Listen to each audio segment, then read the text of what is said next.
Hi there, welcome back to the YouTube channel. I'm back today, and today I'm looking at Teysa Opulent Oligarch. 1 white and black for a 2/3 human advisor. Has death touch, so that's nice. And at the beginning of your end step, you investigate for each opponent who lost life this turn. And whenever a clue you control is put into a graveyard from the battlefield, create a 1/1 white and black spirit creature token with flying. It only triggers once a turn. It does only trigger once a turn though, so you can crack the clues in everyone else's turn. So you still get, potentially 3 spirits a phase once you get that sort of mana and the amount of clues in play. But it is very much a case of this version of Teysa is going back into a sort of like black-white life lost deck, and this is how I've built the deck today. So, starting with the mana base and the ramp side of things, black and white lands all the way through.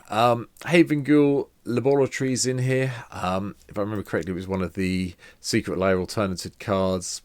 I want to say it was the Stranger Things alternative, but I can't remember which one it was. But it's 4 mana you can investigate, and then at the end of the beginning up step, if you've sacrificed 3 or more clues this turn, you can transform it. And you get this. You get to return target creature card from the graveyard to a battlefield. So, yeah, that's fine. So, that's in here. Isolated Chapel, Flat Marshes, Path of Ancestry, load of plains, Reliquary Tower, as you can imagine for me, swamps, dual lands, including the, where are we? Shambling Vent, and did I put the other one in? No, I just put the Shambling Vent in. Temple of the False God. They're all here. Oh, that's the one I should point out, really. Urborg's here as well, just to help out. Just to make sure that we can hit as many different lands as we can, so we can start getting some zombies off the field of the dead at some stage during the game. Artifact ramp-wise, Sol Ring, Arcane Signet, Charcoal Marble Diamond, Mindstone, Talisman of Hierarchy, Thought Vessel, and, yeah, Magnifying Glass. Yeah, Magnifying Glass is really here just to create clue tokens, but it's, 3 mana. It can tap for a mana. It's usable, so hey hum. I'll count it as ramp for this, as well as a part of the whole thing of generating tokens so we can investigate and get our little wonderful spirits on the go. Anyway, the rest of the 1-drops. Legion's Landing, because at some stage we are going to need to gain some life, and this does give us life linking vampires once we can get it flip. Novice Inspector and Thraben Inspector. Really not sure why. Well, I do know why. Thraben Inspector will never be turned to a detective, even though it's an inspector, because it's been in too many sets now, so hey hum. And Path to Exile to give us a little bit of control. Yes, it does give our opponents a land. Yes, Sword Supply Shish could be better, but I want to play Path to Exile in the deck because I haven't played it for a while, so you can swap this over for swords if you want to. Obviously, Novice and Inspector give us clues, so that's fine. Auspicious Arrival comes in for Murders at Karloff Manor. Gives a creature +2/+2 and lets us investigate. So it might be that you surprise block with your Novice or your Thraben. The Expose Evil taps a couple of creatures down when we're going for it, so we can investigate again that way. Sutra Priest, so whenever a creature enters the battlefield under our control, we gain 1. And whenever an opponent enters the battlefield under an opponent's control, they lose 1. Okay then. Flowering of the White Tree just pumps all our creatures up, and our legendary ones get a little bit of ward, help, and protection. Dreg Cycler is just another way of sacrificing the clues off, so we can make sure we drain people as things go along. Thieves' Tools. The Inspector's got to sort something out, so I think the Thieves' Tools are quite fun. They do give us a treasure token, and they mean that any creatures we've got that power of 3 or less can't be blocked. So that's, repeated damage can get through with either our little spirits or our inspectors. But yeah, it's alright for me. Zulaport Cutthroat, you all know what this does. I'm not going to go into it too much. Along with Amelia Benavides Aguirre, gain life as soon as his power becomes 20. We get to blow the board up. Aelia, Eternal Pilgrim appears, sacrificing creatures, gaining life, sacrificing a creature, and then you can exile something if we have 10 or more life. Then our starting total, so once we hit 50. Bit dodgy, but it's possible. Corpse Knight, make sure everyone gets drained, so we can keep making sure we get those top spirits once we get Teysa in play. Cruel Celebrant, the same idea. Elias Uncall, same idea. Hidden Stockpile is just a nice way of getting some little servo tokens on the go.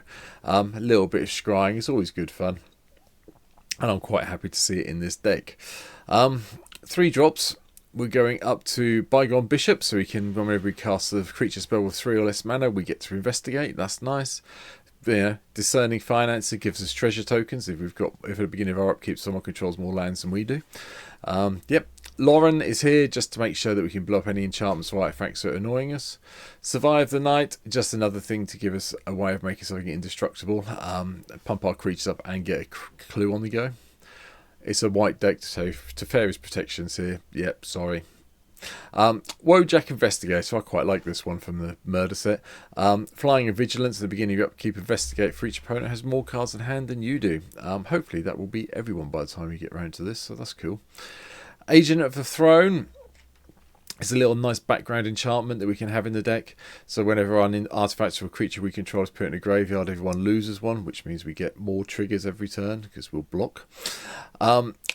Yeah, Bastion of Remembrance, you expected it, I would imagine, by now. Same with Fane, the Broker, another way to get things going with our creatures and our tokens. Keskit, the Flesh Sculptor, is a bit of a different one, I'll be honest. We sacrifice 3 artifacts and look at the top 3 cards of our library. We get 1 in our hand and 1 in the graveyard. Get a little bit of card filtering on the go. Lobielia, our Defender of Bag End, is also here. Enter the battlefield, look at the top card of each opponent's library and exile those cards face down. Sack a clue off or an artifact of any type. Play the exiled card without paying its mana cost, or each opponent loses 2 life and you gain 2 life. Fine by me. Works perfectly well in this deck. Retreat to Hagra is just the whole let's do a landfall thing and get everyone losing 1 and we gaining 1. Vicona Dro Apostate comes in from the battle at Baldur's Gate, and if there are 4 more creature cards in your graveyard, return a creature card to your hand at random at the beginning of our upkeep. Nice, thank you. A little bit of random reanimation is always good, especially with all the low casting cost stuff we've got down this side. Yeah, Aria's here, might as well have it in. We're playing a lot of black creatures, no reason not to. And Kaya, Geese Hunter, 1 black and red, 1 black and white, sorry, for a 3 loyalty planeswalker. Creatures you control gain death touch till the end of turn. Put a +1/+1 on up to 1 target creature token you control. Makes our spirits bigger. The -2 is quite nice. We can double up the tokens as they enter, and then if we can -6 and exile all the graveyards, and then create a 1/1 white spirit creature token with flying for each card exiled this way. Yeah, okay then. If we can get to 6, I'll be very, very happy. Thank you. Mortify gives a bit of targeted control. Another version of Teysa. This is the Oz of Sion. Sacrifice 3 white creatures, exile a creature. Whenever another black creature you control dies, we get another white spirit creature token. So, helps. Yeah, we're playing an Investigate deck where we get clues. There's no reason not to play Academy Manufacturer. One of the most underrated, well, becoming one of the more overrated cards, I think, but it's still very good. And Inspiring Statuary. We don't have many. We don't have any really many of that, but this helps us do the whole improvise thing. So your artifacts can help you cast those spells. So non-artifact spells you have improvise, so we can tap all our clues to help us cast some of the big stuff. It helps. Every little bit helps. Magnifying glass I've mentioned already. Sorry, tongue-tied.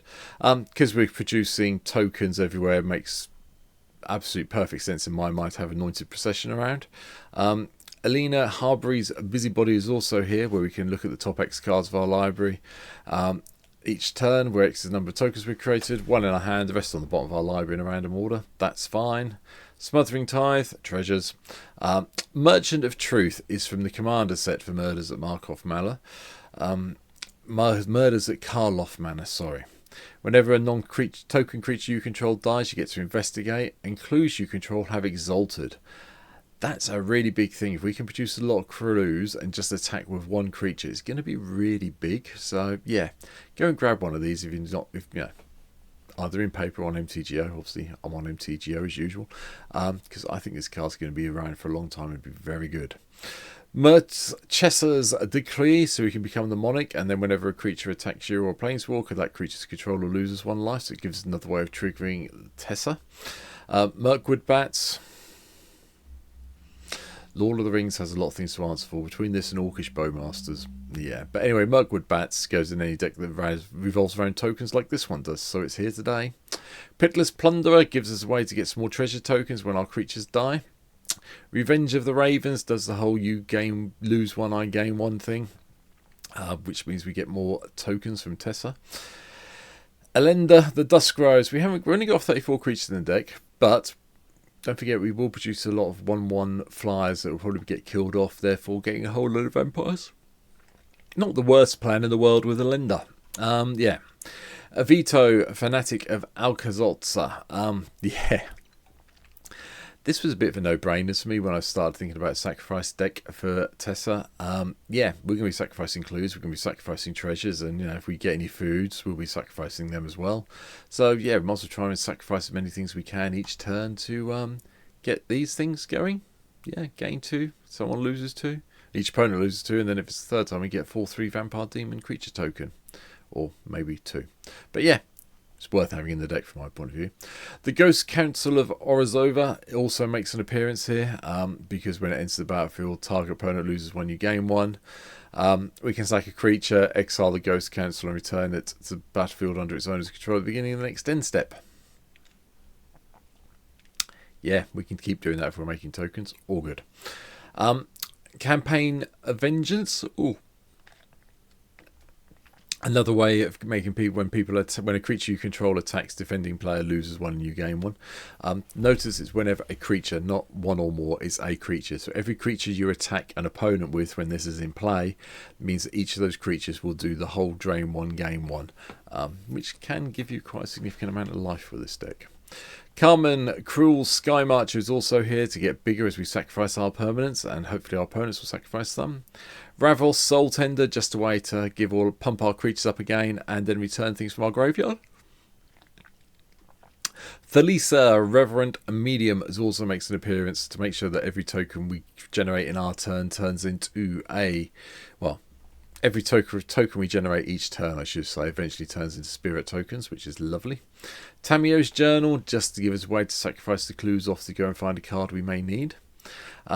Nadir, Agent of Dusk NL. This is a bit of a strange one coming in from Commander Legends, but whenever a token you control leaves the battlefield, you get to put a +1/+1 counter on Nadir. And when Nadir leaves, we get a whole load of green elf warrior creature tokens equal to its power. Yeah, okay, so we've got green cards appearing in a black-white deck, but yeah, we'll go with it. It's still a good card. Marionette Master means we get to drain our opponents quite happily when we sacrifice our artifacts. And Persuasive Interrogators gives us a different way of winning the game if we need to, because if we sacrifice enough clue tokens, we can just poison everyone. And if someone's playing a poison deck, you might get a few wins in before you get killed yourself. So, hey, it works.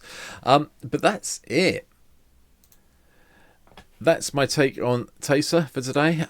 Starting the week off, we're going to do another one of the backlog commanders coming up later in the week, and we've got a couple more Murder of Karloff Manor commanders to look at as well.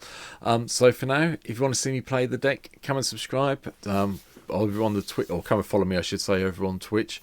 There's a link below for my channel. Come and do that over there.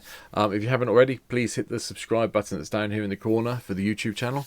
I'm sitting at 345 as I record this at the moment, so ever getting closer to my target of 500 by the end of 2024, so please subscribe if you can. I'd really appreciate it. But for now, that's it. I'll be back tomorrow with another MKM commander, so hopefully you'll come watch the video then. Take care, see you soon, and goodbye.